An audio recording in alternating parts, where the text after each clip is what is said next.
up with the whole concept. The name, the artwork, everything. He just said, Bus, I know you got a lot of shit in the stash with Dilla. Just send them over to me. I'ma do the rest. And that's exactly what I did. And we created a Milestone Legacy project.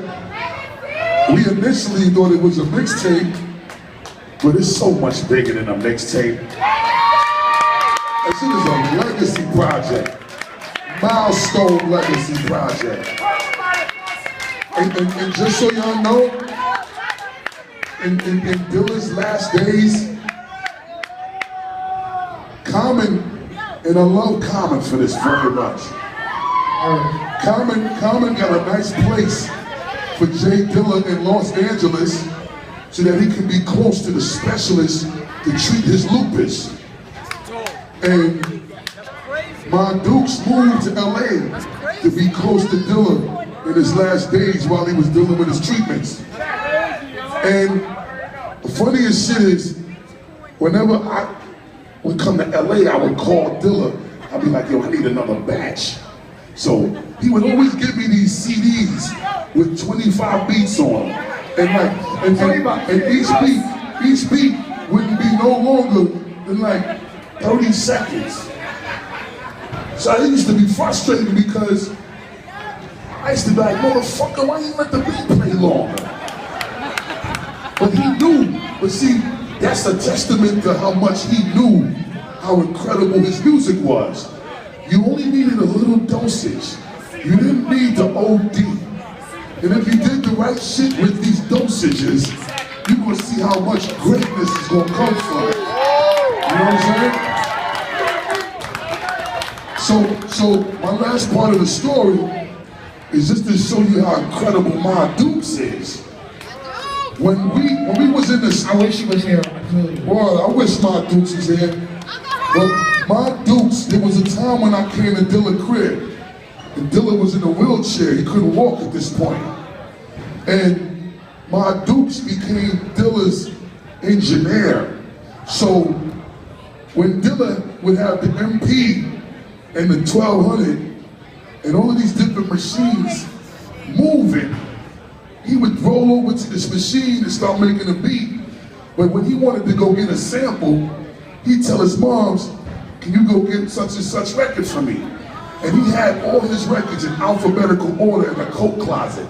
So she would just flip her fingers through it, alphabetical order, pull a joint, bring it to Dilla, Dilla chop the beat up, and then Dilla would be like, Ma, can you hook up the MP for me?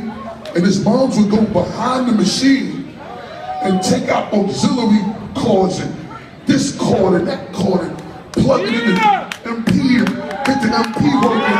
And then Dilla would slide over and start seeing if the sounds was coming through the speaker on the MP. And it was doing it.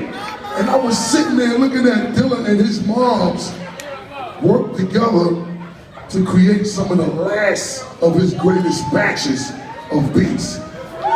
And the craziest shit, they were so cool that after all of the years that I knew them, I never saw this before. Dilla lit a blunt for his moms. And I'm looking at this nigga crazy because I'm like, yo, we ain't smoking in front of my Dukes, nigga. But then the nigga went like, he passed it to me. So I looked at Dilla, I put my hand in my pocket, I looked at his mom's laughed. He said, go ahead, bud, stop acting like your son.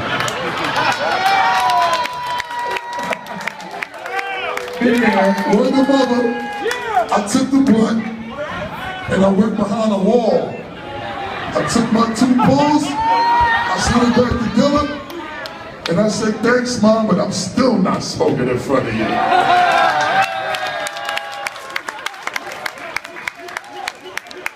So, with that being said, just know, I got about 300 Dilla beats that y'all probably ain't heard. Cause he left me with a whole lot of them shits personally. That's why I distribute them shits with very selective choice making. All the J Dilla beats on Cuban Links 2 from Raekwon the Chef Bass Cuban Links. That's from the Busta rhyme stash. Alright? And to be honest with you, I ain't gave nobody a Dilla beat since. You gonna have to earn your right to passage, nigga. Stay tuned for every album I got coming, because there will always be a Dilla beat on it. And the first installment of the new Dilla shit that you're gonna hear from me is on Extinction Level of it 2 coming this year. Thank y'all very much.